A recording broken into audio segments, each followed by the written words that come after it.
Shalom, coming at y'all with another video. I want to say shalom to all you sincere brothers out there through the spirit of Yahweh Shem Shai, pushing the gospel. Going into a brief lesson on the Hebrews in the land of Egypt. This book is titled Egypt of the Pharaohs by Sir Alan Gardner. Because you got a lot of individuals out there that don't know how to discern the history of Israel, of Hebrews outside of the Bible. So now we're going to go into the historical references of the other nations and what they spoke about the Hebrews, which are the Hebrew Israelites. So with that, go to page 131. And it reads, "This, however, is a not unsuitable place in which to summarize the dealings of Egypt with its northeastern neighbors throughout Dynasty 12. The prophecy of Nefertiti had emphasized even more strongly than the similar compositions above quoted the incursions of Asiatics Amu into the Delta and had mentioned." So the Asiatics were the Hebrews. That was another word that referred to the Hebrew Israelites as Asiatics.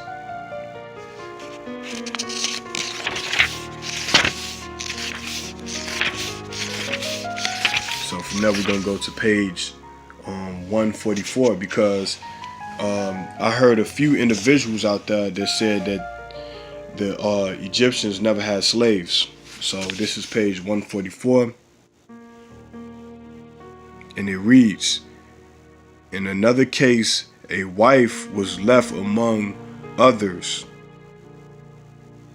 So like your other things, for Amu, Asiatic slaves.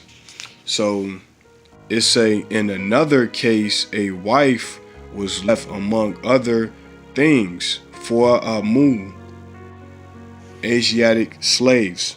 So the Egyptians pretty much had slaves.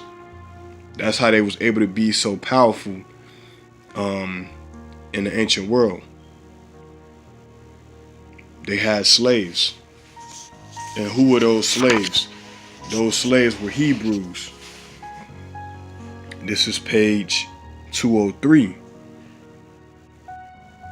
And it reads, immediately preceding, there is a reference to the Apiru, a much discussed term which we cannot afford to ignore. A few years ago, it was confidently asserted that these people were identical with the Hebrews of the Old Testament. But this is now denied by all but a few scholars. It is, however, generally accepted that they are to be acquitted with the Habiru, better Apiru of the Amana tablets, apparently a generic term for outcasts or abandons belonging to no fixed ethnic groups in Egypt. So like in Egyptian texts, they appear as Asiatic prisoners employed in stone quarries. So these people are clearly Hebrew Israelites. Now we're going to go to the biblical text. Go to Exodus chapter 1 verse 7.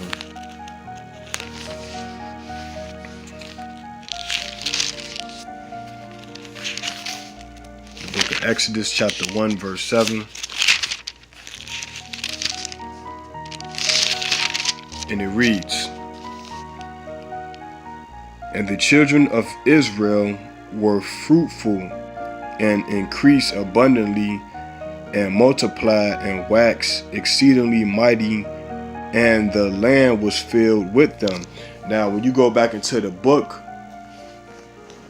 which I was reading out of before I got to the Bible, they clearly called the Hebrew, because the Egyptians did not speak Hebrew.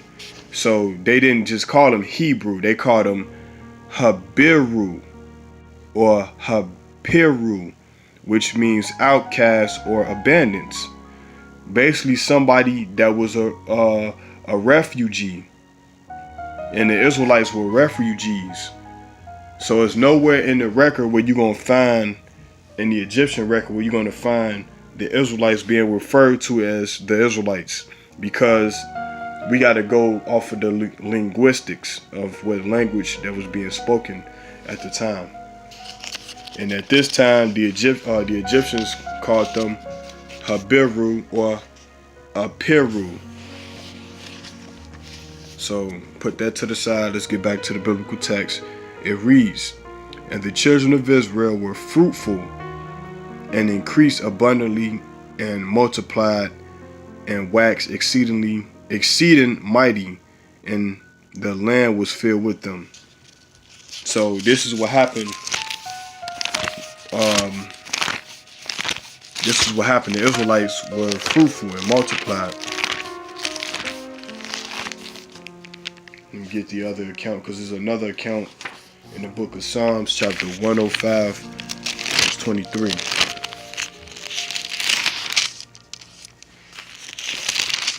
This is the book of Psalms, chapter 105, verse 23, and it reads, "Israel also came into Egypt, and Jacob sojourned in the land of Ham.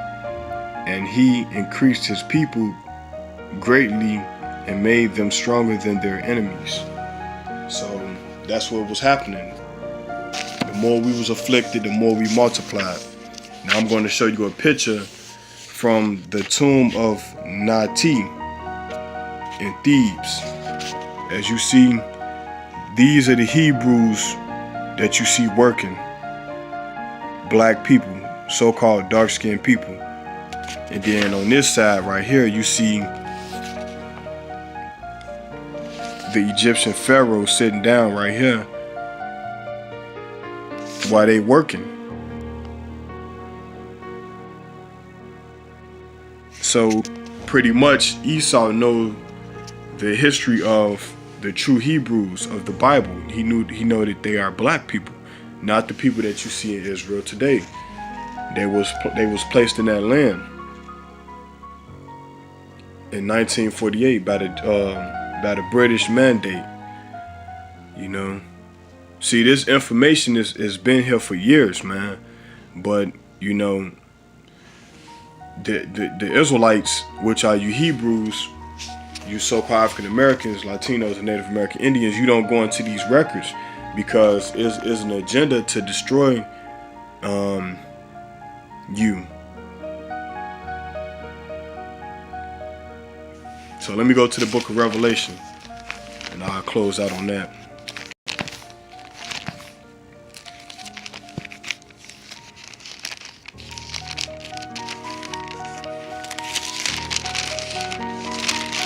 This is the book of Revelations, the Revelation, chapter 11, verse 8, and it reads,